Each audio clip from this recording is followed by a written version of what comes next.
Friends സ്റ്റോറിട്ട് പോവാ. പ്രിയ dinner കഴിക്കണ്ടേ? അമ്മ ഡിന്നറാ എന്ന് മൂഡ് ചേഞ്ച് ആയിരുന്നു. ശരി ടെൻഷൻ ആക്കണ്ട. എല്ലാവരും ഡിന്നർ കഴിച്ച് പോയി റെസ്റ്റ് എടുക്കാൻ പോയി. റെസ്റ്റ് എടുക്കാൻ കിടന്ന് ഉറങ്ങാൻ പോയായിരുന്നു. നൈറ്റായിരുന്നു. ഞാനായിട്ട് ഉറക്കത്തിലെല്ലാം ഡ്രീം കാണാൻ. ഡ്രീമിൽ ഹായ് ഹായ് എന്ന് ഡാൻസ് കളിക്കായിരുന്നു. ആരല്ലോ അയ്യോ ജങ്കുക്ക് മാത്രമുണ്ട്. ഇവനിക്ക് കല്യാണം കഴിഞ്ഞല്ലേ അങ്ങനെ പ്രപ്പോസ് ചെയ്യാനായിട്ടിരിക്കുന്നതല്ലേ കാണാൻ. ഇനി ഉറക്കത്തിൽ അങ്ങനെ ഡാൻസ് കളിക്കായിരുന്നു. പാട്ട് നല്ല ഉറക്കമായിരുന്നു ഹീറോയ്ക്ക്. ആ ഹീറോയിനെ പറഞ്ഞത് എനിക്കായിരുന്നു. ഇനി പോ എന്ന് മൂന്നായിരുന്നു ഹീറോയിൻ. ഇങ്ങനെ എനിക്കായിരുന്നു പോ അങ്ങോട്ട് എന്ന് പറയായിരുന്നു. ടെൻഷൻ വന്നു. ഹീറോയിൻ്റെ വീട്ടിലേക്ക് കുറച്ച് ഓർഡർ അയച്ചാൽ അയ്യോ എന്താടിയും ചെയ്യുന്നത്? അമ്മ എന്താ ഉറക്ക് നിനക്ക്? രാവിലെ ആയോ? രാവിലെ പോയി കുറച്ച് ഫ്രഷായിട്ട് വാ. എന്നിട്ട് അമ്മ ഇങ്ങനെ വീട് വെക്കുക പോടിയിരിക്കുക എന്ന് പറഞ്ഞ് പോയായിരുന്നു. അമ്മയോട് ചേഞ്ച് ആയിരുന്നു ഹീറോയിൻ. അമ്മോട് വഴക്ക് പറയാം. ഞാൻ മിയ പറയായിരുന്നു. ആൻറ്റി എന്താമ്മ നടന്നു റൂമുണ്ടോ? റൂമുണ്ടിപ്പാ. എന്ത് പ്രശ്നം? നടന്ന കാര്യം പറഞ്ഞിരുന്നു. ഇങ്ങനെ പറഞ്ഞിരുന്നു. ഓക്കെ കുറച്ച് ശരി ഓക്കെ ആയിരുന്നു. അതിന് മിയ ഒരാൾക്ക് ഫോൺ ചെയ്ത് പറഞ്ഞു നിങ്ങൾ വാ എന്ന് പറഞ്ഞായിരുന്നു. ശരി ഓക്കെ എന്ന് പറഞ്ഞായിരുന്നു. പിന്നെ മിയ ഒരുമാതിരി ലുക്ക് ഹീറോയിന് വെക്കായിരുന്നു. ലുക്ക് വെച്ച് അവിടുന്ന് പോയായിരുന്നു. അത് ഹീറോയ്ക്ക് അറിയില്ല എന്താ അപ്പ് വെക്കാൻ പോകുന്നു മിയ എന്ന്. ഹീറോയ്ക്ക് അറിയില്ല. ഹീറോ ജോലിയായിട്ട് ഫ്രണ്ട്സിനോട് സംസാരിക്കുമായിരുന്നു. ഇങ്ങനെ നൈറ്റായി ഹീറോയി ഉറങ്ങാൻ പോയായിരുന്നു. മിയ കോൾ ചെയ്തായിരുന്നു. ഹലോ എവിടേക്ക് എത്തി? ഇല്ല മിയ ഞാൻ വന്നുകൊണ്ടുണ്ട് മിയ. എവിടേക്ക് വരുന്നു വെച്ചിട്ട് മിയ പറഞ്ഞു കൊടുത്തായിരുന്നു. ശരി ഓക്കെ എന്ന് പറഞ്ഞായിരുന്നു. നല്ല വർക്കായിരുന്നു. 3 മണിയായിരുന്നു. മിയൊക്കെ കോൾ വന്നായിരുന്നു. ഹലോ ഇല്ല ചേട്ടാ നിങ്ങൾ എവിടേക്ക് വാ എന്ന് മിയ പറയായിരുന്നു. അതെ മിയ എൻ്റെ ചേട്ടനായിരുന്നു. ഇപ്പോൾ എവിടേക്കെത്തി ചേട്ടാ? എവിടേക്കെത്തി ചേട്ടാ പറഞ്ഞോ? ഓക്കെ ചേട്ടാ. പറഞ്ഞ ഞാൻ വരാം ഞാൻ വരാം. മിയ പറഞ്ഞു ഇവിടുന്ന് താഴെ ഇറങ്ങിപ്പോയിരുന്നു. 4 മണിയാകുമ്പോൾ വരാം ചേട്ടനോട് പറഞ്ഞായിരുന്നു. ശരി ഓക്കെ ഉണ്ട്. മിയ പോയി ഫോൺ വിളിച്ചായിരുന്നു. അങ്കിൾ കാറുണ്ട് അങ്കിൾ? ഉണ്ടിപ്പാ. അങ്ങനെ മിയ നോക്കുമ്പോൾ ഹീറോയിൻ്റെ ചേട്ടനോടുണ്ടായിരുന്നു. അർജുൻ ചേട്ടാ എന്ത് പറ്റി കൊച്ചേ? ഇല്ല ചേട്ടാ എനിക്ക് എയർപോർട്ടിൽ പോകണമെന്ന് പറഞ്ഞു. ശരി ഏത് എയർപോർട്ട്? അങ്ങനെ ഇവിടെയുള്ള എയർപോർട്ടിൽ നിന്ന് കാര്യം പറഞ്ഞായിരുന്നു. ശരി എയർപോർട്ട് ഇവിടെ ഏതെല്ലാം എയർപോർട്ടുണ്ടോ? ഏത് എയർപോർട്ടല്ല മിയ പറഞ്ഞായിരുന്നു. ചേട്ടാ ഈ എയർപോർട്ട് ഉള്ളതെന്ന് അങ്ങനെ ഹീറോയിൻ്റെ ചേട്ടൻ പറഞ്ഞായിരുന്നു. ശരി ഓക്കെ എന്ന് ഒരു എയർപോർട്ട് ആ പ്ലേസിൽ പോയാണ് അവിടേക്കാണ് വരുന്നത് എന്ന് പറഞ്ഞായിരുന്നു. അങ്ങനെയായിട്ട് ഹീറോയിൻ്റെ ചേട്ടനും കൂടെ പോയായിരുന്നു മിയ. അങ്ങനെ വെയിറ്റ് ചെയ്യാൻ തുടങ്ങിയായിരുന്നു. അങ്ങനെ 4:30 കറക്റ്റ് ഇങ്ങനെ ഹീറോ വന്നെത്തി. അതെ കയ്യിൽ ബേബി ഉണ്ടായിരുന്നു. ഇങ്ങനെ സ്മൈൽ ചെയ്ത് പറയായിരുന്നു ബേബി. നിങ്ങൾ അർജുൻ്റെ ബേബിനെ കണ്ട് ഫ്ലാറ്റായിരുന്നു. ക്യൂട്ടായിട്ടുണ്ടല്ലോപ്പാ എന്ന്. അങ്ങനെ കൊച്ചിനെ കണ്ട് ഹായ് പറഞ്ഞത്. അതെ ബേബി സ്മൈൽ ചെയ്ത് ഹായ് അങ്കിൾ എന്ന് പറയായിരുന്നു. അതിനായിട്ട് മിയ ശരി ഇങ്ങനെ മിയ ചങ്ക് കിടമുണ്ടാൻ തുടങ്ങിയായിരുന്നു. മാസ്ക് ചങ്ക് കൂറിയായിരുന്നു. ചങ്ക് കിടാൻ ഷാക്കായിരുന്നു. ഇത് ടി വിയിലല്ലായിരുന്നു മൊബൈലില്ലല്ലോ വരുന്ന ജങ്കു ഏതോ ഒരു ജാങ്കോക്ക് ഇത് പറയാം ഇല്ലേ ജങ്കോക്ക്.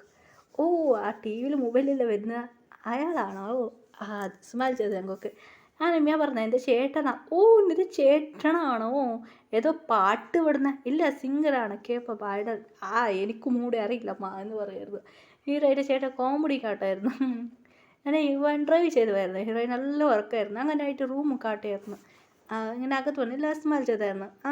ഇങ്ങനെ ബേബി നോക്കിയായിരുന്നു. അപ്പോൾ ഹീറോയിൻ ഉറങ്ങിയോണ്ടായിരുന്നു. അങ്ങനെ ആയിട്ട് ഹീറോയിൻ അങ്ങനെ രാവിലെ എണിച്ച് വീണ്ടും കിടന്ന് ഉറങ്ങിയായിരുന്നു. പല്ല് ബ്രഷ് ചെയ്ത് വീണ്ടും ഉറങ്ങിയായിരുന്നു ഹീറോയിൻ. 3 മണിക്ക് എണിച്ച് ചെറിയൊരു ജോലിയാണ് അത് കണ്ട് ഉറങ്ങിയായിരുന്നു ഹീറോയിൻ. അങ്ങനെയായിട്ട് നല്ല ഉറങ്ങാൻ. അങ്ങനെ ബേബി കെട്ടായിരുന്നു. അങ്ങനെ റൂം കട്ടിയായിരുന്നു. ജങ്കുക്ക് ശരി ഞാൻ പോവായിരുന്നു. ജങ്കുക്ക് റൂമിൽ പോയായിരുന്നു. അങ്ങനെ ഹീറോയിൻ്റെ അടുത്ത് ബേബി വന്ന് ഹീറോയിനെ ക്യൂട്ടായിട്ട് റിയാക്ഷനായി നോക്കായിരുന്നു. ഹീറോയിനെ കെട്ടി പിടിച്ച് ഉറങ്ങാൻ തുടങ്ങിയായിരുന്നു. മിയ പറയുന്നത് വേണ്ടടാ എന്ന് പറയായിരുന്നു. വേണ്ടടാ എന്തടാ ചെയ്യുന്നത്? ഇല്ല മമ്മി എന്ന് പറയും. ഇത് കേട്ട് മിയ എൻ്റെ കണ്ണ് പുറത്തായി. അത് റോസ് ഷാക്കായി. പിന്നെ 2 ഫ്രണ്ട്സ് ഉണ്ടായിരുന്നു. എന്താ മമ്മിയാ എന്ന് മിയയുടെ നോക്കായിരുന്നു. മിയക്ക് തിരുന്ന് വിളിക്കാൻ തുടങ്ങിയായിരുന്നു. എന്താടാ ഇവൻ പറഞ്ഞ മമ്മി എന്ത്? കീർത്തി കേൾക്കായിരുന്നു. എന്തടി മമ്മി എന്ത് പറഞ്ഞു? പ്രിയ കേൾക്കായിരുന്നു. റോസ് കേൾക്കായിരുന്നു. എങ്ങനെടേ മമ്മി അത്?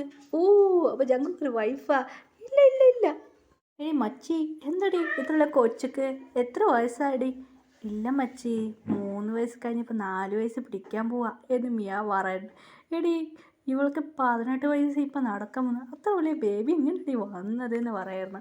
ഇല്ലടി, അതൊന്നുമില്ല, ചുമ്മാ പറയായിരുന്നു. ഇവനിക്ക് ഇവളെ പിടിച്ചിന് ഡാഡിക്ക് മമ്മിയാക്കാൻ വേണ്ടിയിട്ടാണ് വന്നത്. ഇത് കേട്ട് ബാക്കിയൊരു വായിക്ക് കൈ വെച്ച്, എന്താടാ ഡാഡി മമ്മിയാ? അല്ലടാ, ഇവർക്ക് മമ്മി ചെയ്യാൻ വേണ്ടി വന്നതാ പ്ലാനിൽ. മിയാനെടുക്കട്ടെ, അയ്യടാ എന്താടാ മിയ പറയായിരുന്നു ഫ്ലാഷ് ബാക്ക്. ഇതിന് വെച്ചിട്ട് ഞാൻ എന്തടി ശരിക്കും സംഭവിച്ചത്? മിയ കരുതിയിട്ട് പറയായിരുന്നു, ഞാനൊക്കെ കഷ്ടമോ എന്ത് സംഭവിച്ചറിയോ എന്ന് മിയ കരുതി ഫ്ലാഷ് ബാക്ക് പറയായിരുന്നു. അതെ, മിയ പറഞ്ഞ ഹീറോയിൻ്റെ ഫ്രണ്ട്സ് പിടിച്ചതിന് കുറച്ച് ഡേയ്സ് കഴിഞ്ഞ് മിയ വന്നായിരുന്നു. മിയനെ അതെ മിയ ഹബോ എന്ന് ടാഡാന്ന് ആണ് മിയ. ബേബി വന്ന് ആൻറ്റി എന്ന് ഓടി വന്ന്, എന്താപ്പാ ബേബി? ഇല്ല, ഫോണ് തരുമോ? ശരിമ്മാ ഫോണിന്നാ. എൻ്റെ ഫോൺ കൊടുത്തായിരുന്നു. ആ ഫോട്ടോത്തിന് അതിൽ 3 പേര് ഫോട്ടോ അച്ഛൻ ഫോട്ടോ നടുത്തൊരു ഹീറോ ഉണ്ടായിരുന്നു. ആൻറ്റി ഓടി വന്ന, എന്താ ബേബി ഈ ഫോട്ടോ ഇട്ടുള്ള ഡാഡി എന്ന് കേൾക്കായിരുന്നു. ഓ ഇതെൻ്റെ ഫ്രണ്ടാ, എൻ്റെ ഫ്രണ്ടാ, മമ്മിയല്ലേ എന്ന് കേട്ടു. മിയാൻ്റെ പിടിച്ചത് മമ്മിയാ എന്ന് പറയായിരുന്നു. പിന്നെ ഒരു ദിവസം മൊബൈൽ നോക്കും, വീഡിയോ നോക്കായിരുന്നു ഹീറോയിൻ്റെ വീഡിയോസ്. വാവ് നല്ലുണ്ട്, ലൈക്ക് കൊടുക്കാന്ന്. ബേബി വന്നു എൻ്റെ ചിന്ന. ഓ ബേബി എനിക്ക് വീഡിയോ വെച്ചിട്ട് കാണുന്നു. ഓ കാണണ, പോ ഡാഡിൻ്റെ ഫോൺ എടുത്ത് വാ. ശരി ഓക്കെ എന്ന്. ഓ ഡാഡിൻ്റെ ഫോൺ കൊണ്ടുപോയിന്ന് അങ്ങനെ പറയണേ ബേബി. ഓ ഡാഡി ടാബ് കാണുന്നില്ലേ, ഫോൺ അതെ കിടാവ് കളിക്കുന്ന ഒരു ഫോൺ ഉണ്ടായിരുന്നു. ഇനി മൊബൈൽ നോക്കുന്നു, അത് കൊടുത്തായിരുന്നു. എന്താ ഇതിലോ നോക്കൂ, ശരി ഓക്കെ. ആ ചാനലെടുത്ത് കൊടുത്തായിരുന്നു. ജങ്ങൾക്ക് കിടാ ബേബി മൊബൈൽ നോക്കണ്ടെന്ന് ടാബ് കൊടുത്തായിരുന്നു. ആ ടാബിൽ വെച്ചായിരുന്നു, അതിലുള്ള ചാനലിൽ ബേബി നോക്കുമായിരുന്നു. അങ്ങനെ ആ ചാനൽ വെച്ച് നടത്തായിരുന്നു. അങ്ങനായിട്ട് നോക്കുമായിരുന്നു ചാനൽ. അപ്പോൾ കൂടെ മമ്മി പറയാൻ തുടങ്ങിയായിരുന്നു. മിയൊക്കെ തല കഴിച്ച്, അയ്യോ ഇതിൻ്റെ തല ഇതെല്ലാത്ത കാരണം എനിക്ക് മമ്മീനെ കാണണോ എന്ന് പറയുന്നു. അയ്യോ മമ്മിയല്ലപ്പാ, ഇത് എൻ്റെ ഫ്രണ്ട് അല്ല മമ്മി. അപ്പോൾ മിയൻ്റെ മമ്മി പറഞ്ഞു, എന്താടാ മമ്മി നടന്ന കാര്യം മമ്മി പറയായിരുന്നു. ഇതിടി വെച്ച് കൊടുത്ത്, ഇല്ല എൻ്റെ ഫ്രണ്ടിൻ്റെ ഫോട്ടോ നോക്കിയത് മിയൊക്കെ പറയായിരുന്നു. അങ്ങനെ മിയാനോട് പറഞ്ഞു, നമുക്ക് മമ്മി ചെയ്യണോ അങ്ങനെ മിയാൻ മറട്ടായിരുന്നു. മിയ എന്തിനു പറയുന്നു, നമുക്ക് മമ്മീനെ കുറച്ചായിട്ട് വരണമെന്ന് മിയാനെ പിടിച്ച് പിടിച്ച് വലിക്കുമായിരുന്നു. ശരി ഇവിടെ തന്നെ